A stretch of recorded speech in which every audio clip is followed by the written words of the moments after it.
बिस्मिल्लाहिर्रहमानिर्रहीम। अस्सलाम वालेकुम। उम्मीद करता हूँ आप सब खैरियत से होंगे। Welcome to my channel life care with doctor Khizar. आज की वीडियो में हम बात करेंगे नज़ला, ज़ुकाम, फ्लू, इन्फ्लुएंज़ा, बुखार, जिस्म में दर्द है। अमूमन होता यह है कि जैसे ही मौसम बदलता है, गर्मियों से सर्दी में मौसम दाखिल होता है, तो साथ ही ये सारी बीमारियां जो है बंदे को आ घेरती हैं। कुछ लोगों को तो ये दायमी होता है, बहुत पुराना होता है। उन सब का हल, खाओ नज़ला, ज़ुकाम, इन्फ्लुएंज़ा, एलर्जिक हो, पुराना हो या वायरल हो, ये वायरस से भी होता है, एलर्जिक भी होता है। कई लोगों को बहुत पुराना ये चलता आ रहा है। खाओ किसी भी वजह से हो, ओनली वन रेमेडी, एक होम्योपैथिक दवा के एक कतरे से इसका इलाज, वो भी फौरी तौर पर। तो वीडियो को इंतहाई तवज्जो से सुनिएगा। पहली बात तो ये है कि जो लोग इन्फ्लुएंजा, फ्लू और खांसी, छींकें वगैरह के लिए अंग्रेजी दवाई या कोई और दवाई का इस्तेमाल कर रहे हैं, वो गलती पर हैं। इसलिए कि इंग्लिश मेडिसिन कोई भी है, यानी एंटीबायोटिक, खाओ ब्रॉड स्पेक्ट्रम एंटीबायोटिक क्यों ना हो, वो वायरस को किल करती ही नहीं है, वो बैक्टीरिया जो है उसको किल करती है। एनी हाउ, पाकिस्तान जो है सरे फहरिस्त है बैक्टीरियल जो है एंटीबायोटिक, एंटीबैक्टीरियल अद्वियात के इस्तेमाल करने से। लेकिन किसी को क्या मालूम कि इन इतनी बेतहाशा एंटीबायोटिक्स के इस्तेमाल करने से उनके गुर्दों पर क्या इफेक्ट होता है और लिवर पर क्या होता है। एक पैरासिटामोल की टैबलेट भी जो है वो आपके किडनीज को भी डैमेज करती है और आपके लिवर को भी, आपके स्टमक पे भी असरअंदाज होती है। और एंटीबायोटिक तो बहुत पावरफुल जो है वो मेडिसिन है, तो कितना असरअंदाज होती होगी।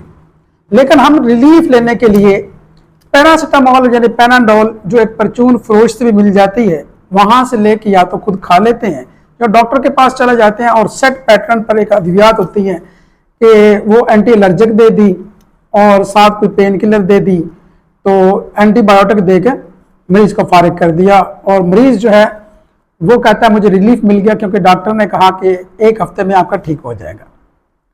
लेकिन मजे की बात यह है कि आप अगर दवाई इस्तेमाल न करें तो ये 7 दिनों में ठीक हो जाएगा। एक हफ्ते में 7 दिन होते हैं। तो एलर्जिक ये जो इन्फ्लुएंजा, पहली बार ये रखनी है कि इसकी मेडिसिन यूज नहीं करनी, ये खुद ब खुद ठीक होगा। हाँ, ये हफ्ते के अंदर ठीक नहीं होता तो फिर प्रॉब्लम है। फिर भी आपने एक चीज पे तवज्जो देनी है, आपका जो दिफाई निजाम है वो एक्टिव नहीं है, वो कमजोर है। अगर वो भी ठीक है तो फिर आपको प्रॉब्लम जो है ये वायरस से और मौसमी नहीं है, ये एलर्जिक है। तो इसीलिए मैंने कहा एलर्जिक के लिए भी ऐसी रेमेडी हो जो काम करे। यानी आम आदमी को तो नहीं पता कि मुझे एलर्जिक कोरेजा है, फ्लू है या इन्फ्लुएंजा है या मौसमी है। एक सादा सी बात तो यह है कि वैसे तो सारा साल आदमी ठीक रहे, जब बदलता है मौसम तो लग जाए तो वो मौसमी या वायरल हो सकता है, वैसे ना हो। दूसरी बात यह है किसी को सारा साल ही लगा रहता है या किसी खास चीज से, यानी ठंडी हवा से, तो वो एलर्जिक है। खुशबू से है, बदबू से है, गर्दो गुबार से, तो वो एलर्जिक हो सकता है। इन चीजों के अंदर डिफ्रेंशिएट जो है वो थोड़ा जरूर करना है। इसके बाद हम आते हैं रेमेडी की तरफ। ये बात तो आपने समझ ली कि आपने मेडिसिन यूज नहीं करनी, हफ्ते के बाद ये खुद ब खुद ठीक हो जाएगा। जो मैं रेमेडी बताने जा रहा हूं वो खाओ आप हफ्ते से पहले कर लें, बाद में कर लें, जब जी चाहे कर लें, इसका कोई साइड इफेक्ट नहीं होगा। तो अगर आपको जो नाक है इससे पानी बह रहा है, छींके हैं और खांसी है, फ्लू है, एनीथिंग एल्स, तो आपने ओनली 1 डोज, एक कतरा अपनी जुबान पर टपका लेना है, हिस्टामिनम 1 ml। ये हिस्टामिनम 1 ml जो है होम्योपैथिक रेमेडी है। आपके ये कतरा लेते ही आपको रिलीफ मिलना फौरन ही शुरू हो जाएगा, क्योंकि जितना क्विक इस मेडिसिन का असर है इतना क्विक किसी और का नहीं है। होम्योपैथिक मेडिसिन का असर होता ही क्विक है। और इसका एक फायदा यह होता है कि आपके दिफाई निजाम को ही मजबूत बनाती हैं। ये नहीं कि इससे आपका दिफाई निजाम कमजोर होगा, यानी कुव्वत मुदाफिर या इम्यूनिटी। दूसरी तरफ जब आप एंटीबायोटिक्स में ले जाते हैं तो जरूर आपकी इम्यूनिटी पर फर्क पड़ता है, क्योंकि आपकी इम्यूनिटी पर किस चीज का फर्क पड़ता है? आपका किचन नंबर 1 है, जिसमें आपका व्हाइट फ्लोर है और उसके अंदर आपकी व्हाइट शुगर है और कुकिंग ऑयल। ये आपके इम्यूनिटी को खराब करते हैं, इसलिए किचन में से इनको निकाल दें। इसकी जगह पर आप घी इस्तेमाल कर लें या वाटर कुकिंग को आप इसकी जगह पे लेके आएं। जो लोग अफोर्ड कर सकते हैं देसी घी का इस्तेमाल कर लें, देसी घी थोड़ा कर लें, मिकदार कम कर लें, लेकिन वो फायदेमंद है। होम्योपैथिक मेडिसिन जो है वो आपकी कुव्वत मुदाफियत को ही तो मजबूत करती है, इसलिए आप इसे शुरू में भी ले सकते हैं और एंड पे भी ले सकते हैं। लेकिन वो लोग जिनको एलर्जिक है वो भी हिस्टामिनम 1 का एक कतरा लेंगे तो उनको जरूर फायदा होगा। लेकिन कुछ लोग ऐसे होंगे या कुछ डॉक्टर साहबान, होम्योपैथिक डॉक्टर साहबान ये कहेंगे कि हमने शायद यूज किया है और हमें अफाका नहीं हुआ और बहुत सारी मेडिसिन हम और भी इस्तेमाल कर चुके हैं। उनके लिए ये है, जिन लोगों ने इंग्लिश मेडिसिन यूज की हैं वो हिस्टामिनम से पहले एक डोज नक्स 1 की लें, क्योंकि वो उसकी राह में हायल है। ठीक है जी, तो वो हिस्टामिनम 1 लें, इसके बाद नक्स 1 के बाद।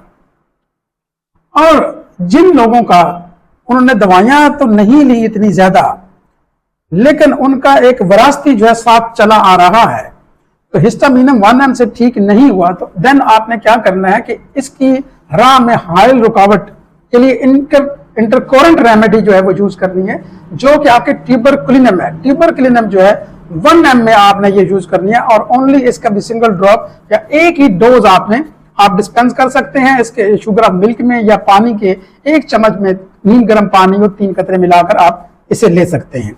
उसके बाद ये ले तो जादू की तरह ये जो है वो असर करेगी। लेकिन ऐसे होम्योपैथिक डॉक्टर साहबान या स्टूडेंट्स या आम पेशेंट जिन्होंने बहुत सारी मेडिसिन ट्राई कर रखी है, जैसे आर्सेनिक एल्बम ली है, एलियम सिप्पा ली है, बहुत सारी ली है, लेकिन उनका ठीक नहीं हुआ और वो रोजाना लेते हैं, तो उनको चाहिए कि फर्स्ट ऑफ ऑल सल्फर जो है उसकी एक डोज लें। उसके बाद ये तमाम दवाइयां जो है वो गोली की तरह काम करेंगी, जो भी आप मेडिसिन लेंगे, क्योंकि सल्फर जो है इससे एक तो आपके सिम्टम खुलकर बाहर आ जाते हैं, ज़ाहिर होता, दूसरी दवाइयों के असर के काबिल बनाती हैं कि जब दवाई असर न कर रही हो तो आपने सल्फर को जो है वो लेना है और उसके बाद जब आप दवाई लेंगे तो वो बिल्कुल गोली की तरह इस्तेमाल होगी। हाँ, आम लोग बिल्कुल जो थोड़ी उम्र के हैं या जिनको बिल्कुल ही वक्ती तौर पर होता है और साथ छींकें भी हैं, आंखों से पानी बह रहा है, तो वो एलियम सिप्पा को ट्राई कर सकते हैं, ये भी बहुत अच्छे तरीके से असरअंदाज होगी। तो नाजरीन, अगर आपको वीडियो पसंद आई है तो इसे दूसरों तक भी शेयर कीजिए, ताकि ये इल्म जो है वो सदका जारिया बन जाएगा। अपना बहुत ख्याल रखिएगा। मुलाकात होती है नेक्स्ट वीडियो में। अल्लाह नगहबान।